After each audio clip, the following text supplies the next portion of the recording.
Tonight, a couple weeks ago, when I last spoke, I told a story.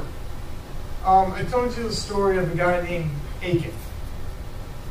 And I told you how his story fit in with the story of Jericho and the taking of the land of Canaan. I didn't intend for this to be a series, but if this is going to be a series, I'm going to call it Jericho Stories. Because I'm going to tell you another story about another individual more famous than Achan that more people have heard of.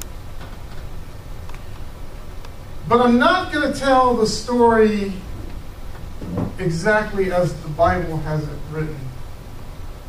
I want to go and put a disclaimer saying that a lot of what I'm going to say in this story is extra biblical, which means that I'm going to embellish some things. Why? Because A, it makes good stories. B, it'll probably stretch it out a little bit longer. C, I don't know.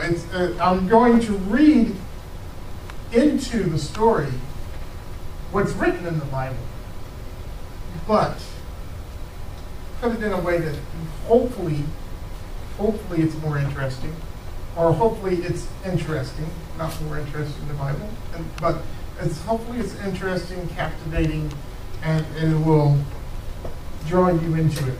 Taking, I don't know, what we see, I'm a collector of stories, I'm a lover of stories, and I love to watch them on TV.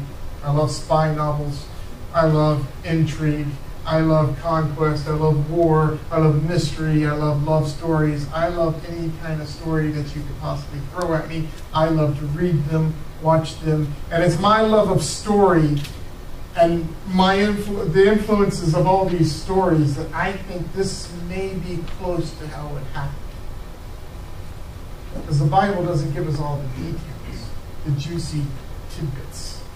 So I'm going to embellish the juicy tidbits of the details. The stories that I'm basing it off from is coming out of Joshua chapter 2.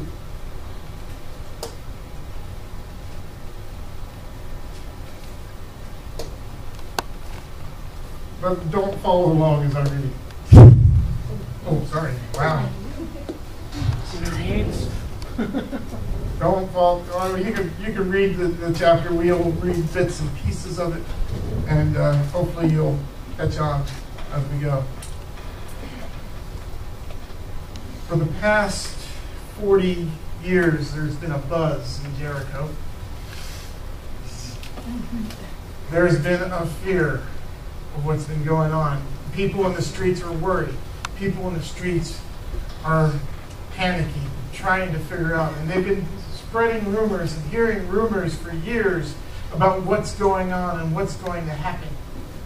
Fear has gripped their hearts. Panic is about to set in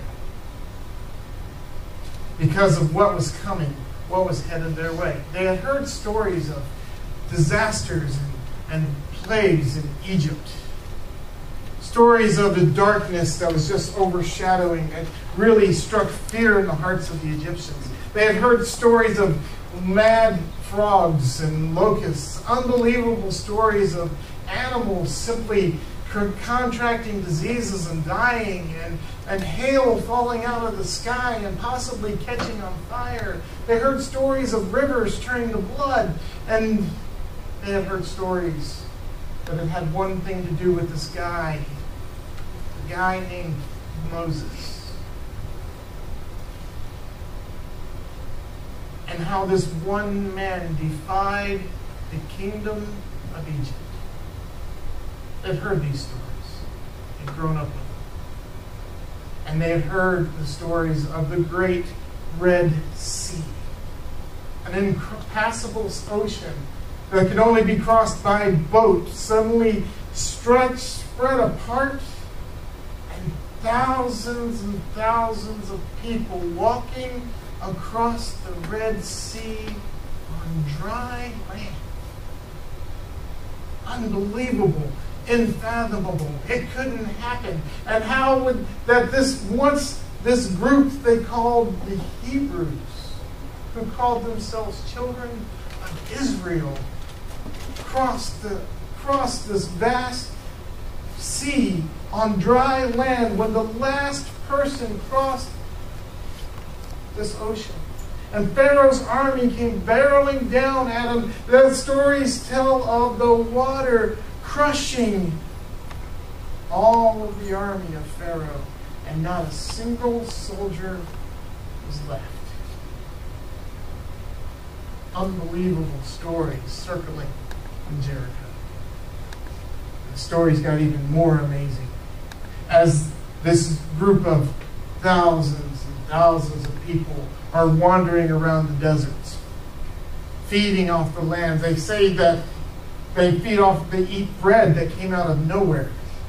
That pigeon, quail land on the ground, and all these superhuman Israelites, all they had to do was walk up to one, pick it up, kill it, and eat it. Of course, then news hit them that this Moses guy was still alive and still leading them after all these years. And they hear stories of the king of the Amorites, and they know what happened to the king of Amorites, how this group of ragtag slaves and miscreants defeated mighty armies, wiped them out. King of Og and Sihon are no longer alive. There's no trace of them. There's no trace of their land, no trace of their army. These stories circled Jericho. And they hear that these people claim the land of Canaan as their home. And they're coming after Jericho. Can you imagine the stories that are happening in the marketplace? Can you imagine the rumors? There are people who believe, the people who know this, and people who are shaking in fear. But then they're thinking, Jericho is a mighty city. It has mighty walls. Nobody can come into our city and conquer our walls because we're strong and solid, and we are sound. We can protect ourselves. We're okay. But then there are the other people who are saying, but these Israelites, they've got power. They got powers we don't know about. It says their God is bigger than every other God. Their God conquered the Egyptians. What chance do we have? We can stand this. We can handle it. We're okay. We're strong. We're Jericho. No one can conquer Jericho. And in the city of Jericho,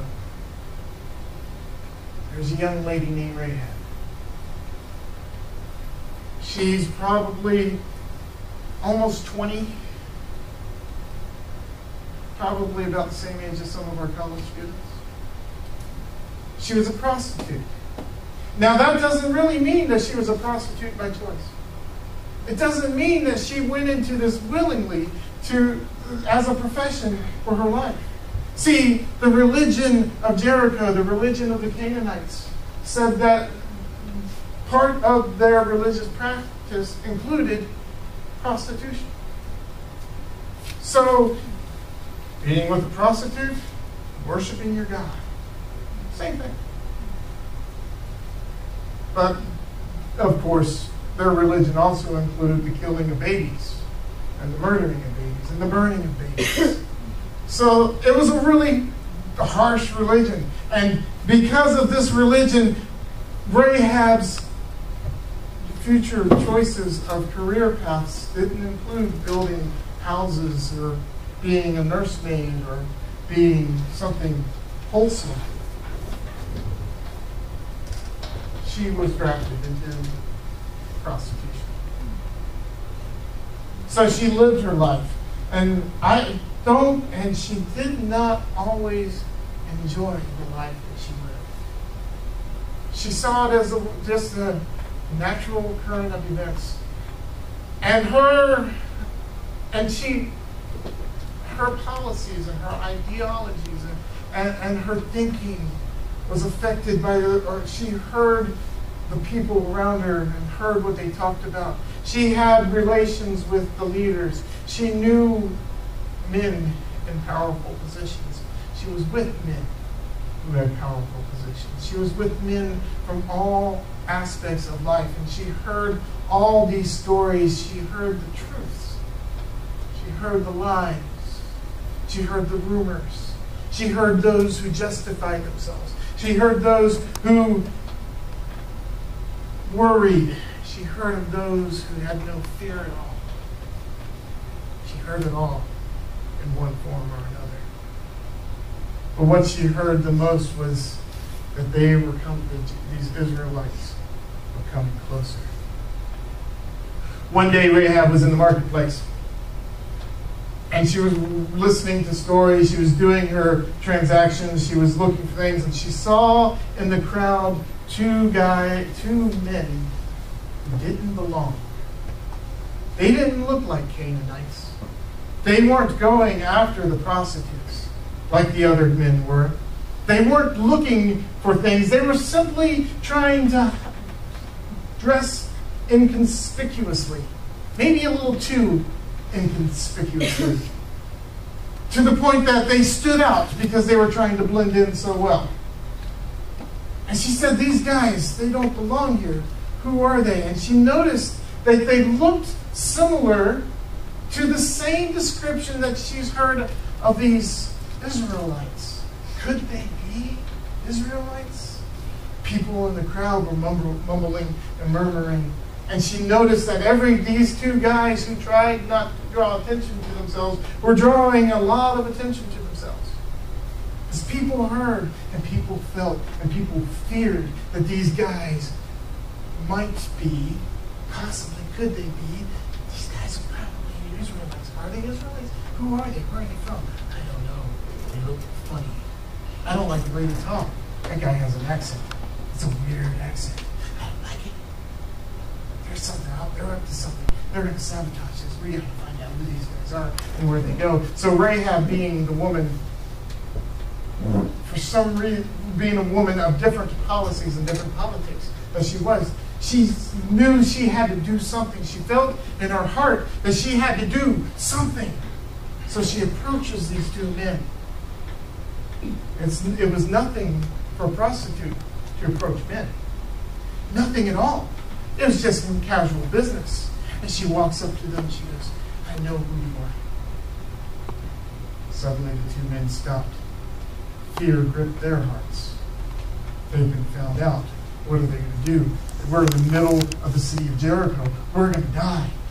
What's going to happen to us? Oh, crap. Joshua, our spouse, is not going to be happy with us if we do not return. What's going to happen if we don't return? She goes, don't worry. Come with me, and you'll be safe. Come with me if you want to live.